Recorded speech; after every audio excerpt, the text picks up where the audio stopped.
iPads can face software or hardware issues, including freezing during updates. Recovery mode helps fix software-related problems. This guide covers when to use recovery mode, how to enable it, exit safely, and what to do if your iPad is stuck. Part 1.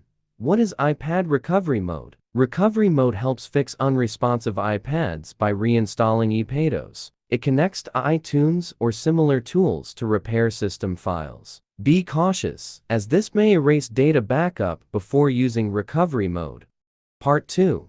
When should you put an iPad into recovery mode? iPad stuck on the Apple logo, screen turns white, blue, or black, update error or interruption, iPad unresponsive, won't charge or turn on, recovery mode stuck, iTunes doesn't recognize iPad. Part 3. How to put the iPad into recovery mode. Connect your iPad to iTunes. Disconnect and hold the home button until the Connect to iTunes screen appears. To exit, hold the home and sleep or wake buttons until the Apple logo reappears. Part 4.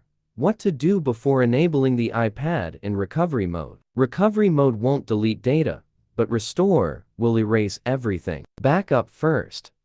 Icon Assistant for iOS lets you selectively back up and restore files without overwriting. Download to get started.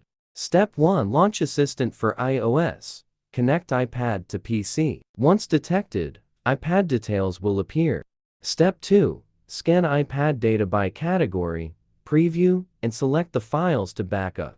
Step 3. Click Export to transfer selected files to your PC. Then verify the backup in the chosen folder. For a full iPad backup, go to Super Toolkit, iTunes Backup, and Restore. Select your device, set the backup location, and click Backup. Keep your iPad connected.